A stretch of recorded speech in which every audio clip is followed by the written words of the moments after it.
April 20th, 1945. After a few days of intense fighting in the Seelow Hills, Zhukov's armies finally break through the German defenses and head at full speed towards Berlin, which is only a few kilometers away. At that moment, Hitler is in his bunker in the center of Berlin, planning the last offensive that he ordered to launch during World War II.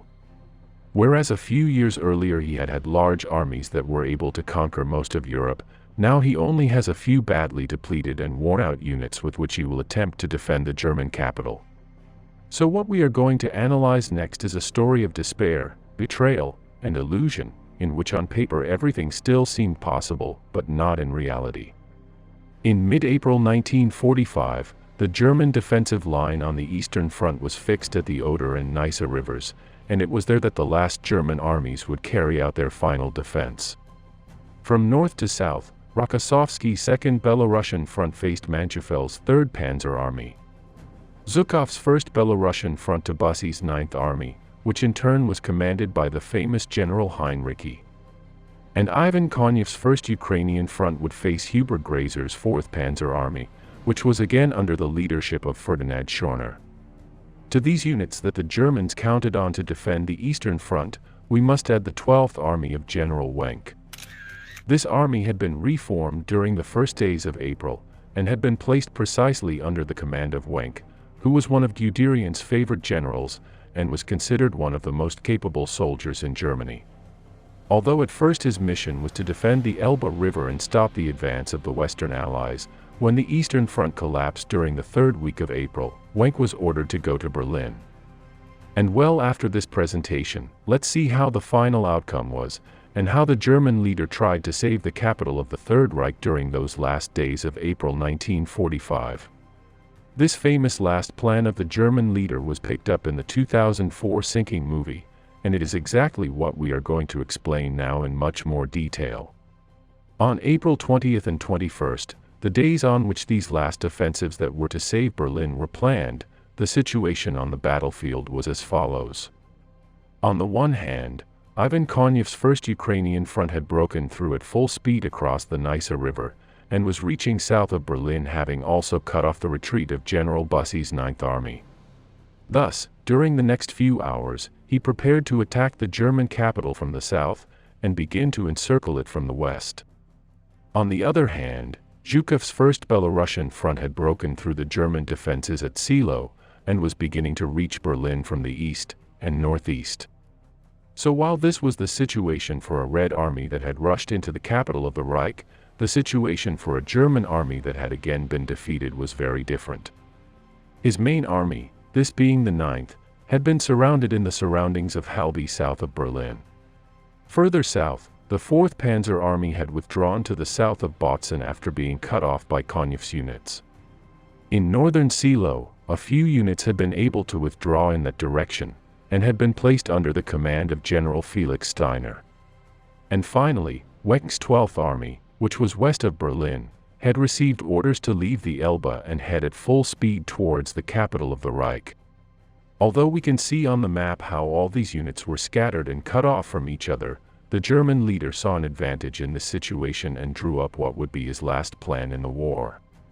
According to what Marshal Keitel wrote in his memoirs, on April 21st both Wenck and Schorner visited Hitler in his bunker in Berlin, and informed the German leader firsthand of the situation at the front. Although Keitel is not able to recount exactly what both men told Hitler, he does point out that the German leader recovered all his optimism, and it was as a result of these meetings that he issued his last orders. Almost certainly, Schorner informed him of the imminent offensive that his units were going to launch in Bautzen in a northerly direction towards the capital of the Reich, and on his part Wenck told him that he was going to be able to head towards Berlin without any problem. Thus, Hitler saw that 2 new armies were being mobilized to launch what he considered to be his last final offensive, which would defeat the Red Army. However, as we have just seen, these last 2 armies would not act alone against the Soviet forces, as they could still count on 2 new aces up their sleeves.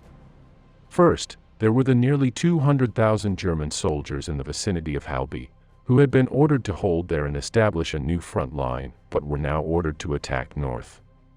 With this, they would cut off from the south the penetration that the Soviets had already begun in Berlin, and would reinforce the garrison of the city.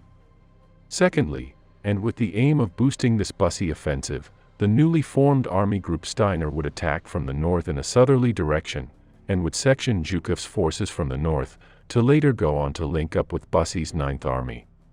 Finally, Schorner would cut off the entire supply line of the First Ukrainian Front from the south, generating total chaos for Konev's armies that would force them to stop.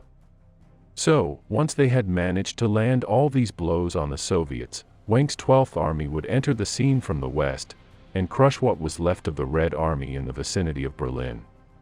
As we see, this plan can be spectacular on paper, but in practice it was impossible to carry it out due to the real situation of these armies. On the one hand, Army Group Steiner was made up of 3 heavily depleted divisions that barely numbered 11,000 men in total, together with a series of exhausted soldiers who had retreated north after the battle with the First Belarusian Front. It goes without saying that their armored strength, as well as the fuel with which to feed them, was practically nil. But in addition to this precarious situation with which to carry out the offensive that was requested of them, Himmler himself, who was the head of the SS, also got in the way, and gave orders to Steiner not to carry out the attack. This was because Himmler wanted to keep this unity intact, so that he could use it as a bargaining chip in the negotiations he was trying to have with the Western Allies, to come to a separate peace with them. On the other hand, General Busse's units trapped in the encirclement of Halbe were the soldiers in the worst situation, after spending a week fighting intensely against the Red Army. Thus, and by this date, his wounded numbered in the tens of thousands, and much of his heavy material had to be abandoned, and his ammunition and fuel were also very scarce. Although, despite his bad situation, Busse was going to prepare to carry out Hitler's orders, and was going to try to launch that offensive in the direction of Berlin, General Heinrich called Busse at the last moment, and ordered him to try to save his army heading west, and to stay out of Berlin. In the words of Heinrich, who was his superior, all was lost, and what mattered most now was to save as many civilian and military lives as possible. Thus, Busse broke Hitler's orders and prepared to attack in a westerly direction to flee to the Elbe, and surrender to the Americans. With respect to Wenck's 12th Army, which came at full speed from the Elbe, it also failed to comply with Hitler's orders and limited itself only to trying to communicate with the 9th Army and to open a corridor in Berlin, which would allow many civilians and soldiers to leave the city. Finally, we have the only offensive of all those planned that was launched, which was Schorner's attack south of Bautzen, which managed to surprise the Soviets and made them retreat between 20 and 30 kilometers. However, despite this initial success, the German divisions in the vicinity of Bautzen were stopped after a few days of advance, and they were not able to thwart the attack that Konev was launching on Berlin. It was specifically on April 22nd and 23rd, when Hitler realized that his latest plan had failed because his generals had disobeyed him, when he recognized that the war was lost and that there was nothing to do. In any case, and due to the bad situation in which they found themselves, to which must also be added a great numerical inferiority, and a null presence of the Luftwaffe in the sky that could provide a minimal cover, if all these German offensives were launched, the only result they could have had would have been to extend the defense of the capital by a couple of days.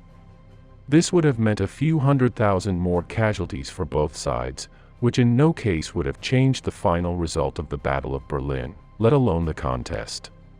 But what about you? What do you think? What do you think of this latest German plan in which up to 4 independent offensives are chained together? Do you think it would have had any impact? From my point of view, and due to their terrible situation, both Steiner and Busse would have stalled after a few kilometers of advance, and their units would have been once again besieged by much superior Soviet forces. If you want to expand this information, I leave you in the description how was the Soviet rupture of the Oder and Neisse rivers, and how was Busse's fight in his attempt to get out of the Halbe siege. Thank you all for being part of this community, and especially the sponsors who make this possible. Subscribe and share this program if you liked it, and we'll see each other here as always, next Thursday and Sunday. See you soon.